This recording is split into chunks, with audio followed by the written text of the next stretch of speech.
All right, so if you take your conditional statement, if A then B, okay, the converse of a conditional is formed by just switching the hypothesis and the conclusion. Okay, so if we switch this from if A then B and we test if A then or if B then A, that's an example of the converse. Okay, so the converse of the statement that we had at the beginning, where it was if a triangle has 90-degree angle, then it is classified as a right triangle. The converse switches those. Okay? If a triangle is classified as a right triangle, then the triangle has a 90-degree angle. Is that true? Yeah, the converse, in this case, the converse is true. And it's not always possible, or it's not always guaranteed that the converse of a statement is going to be true. Okay?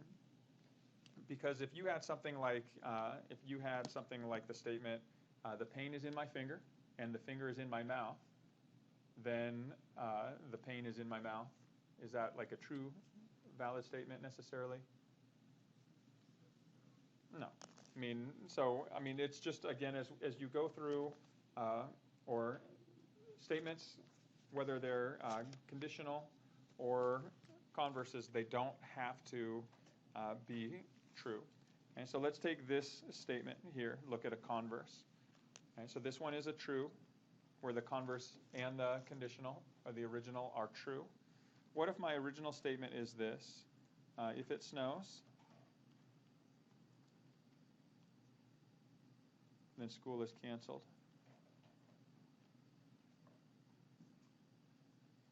Okay, so that is my original statement. Okay, so let's say this is a true statement.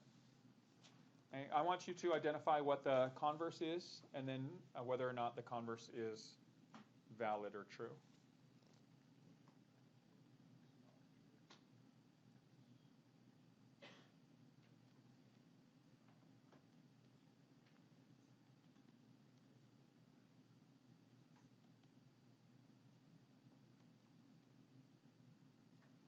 Okay, so this is our converse. It's logically, it is the statement that's created when you switch your hypothesis and conclusion. But is this true?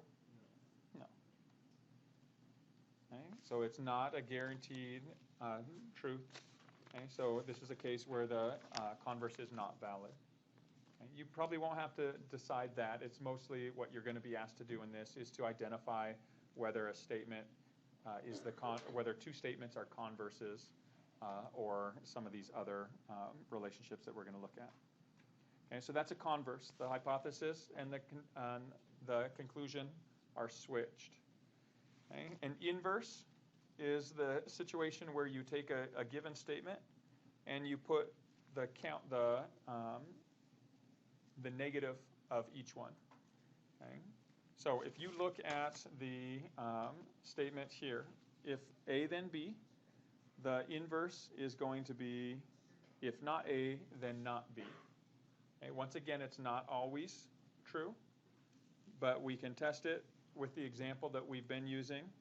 Okay, so if a triangle has 90-degree angle, then it is classified as a right triangle, is our original statement.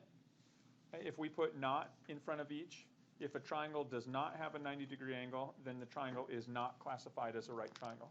Is that true? Yeah, this one is true here.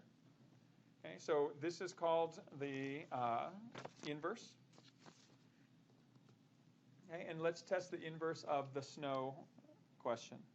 Okay, so again, if it snows, then school is canceled. Okay, is the inverse of that true? If it's not snowing, then school is not canceled. So are there other things that could create the canceling of school? Yeah, so if it's not, or in this particular case, if it's not snowing, then school is not canceled. Not necessarily valid, right? Okay, this is not a valid statement because school could still be canceled because a water line broke or gas main broke. Okay? So there are other possibilities. Again, you have to just look for counterexamples in order to test the validity of the statements.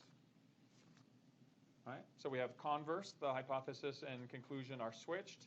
Inverse, you add not to both the hypothesis and the conclusion. The last one that we're going to look at is called a contrapositive. Okay, so in a contrapositive, you do both the things, it's both the converse and the inverse. Okay, so we switch A and B, and we negate them. Okay, so the contrapositive is if not B, then not A. So going back to our triangle example, if we switch, or basically if we take the converse and we negate the converse, that is the contrapositive.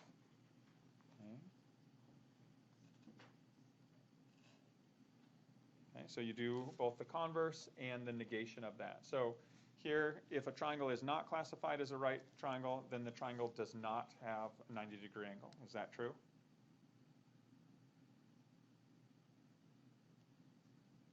It is. Okay, and if we go back to the snow, if it snows, then school is canceled.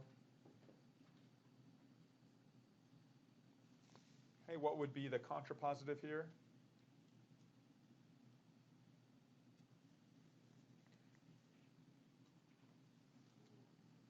If school is not canceled,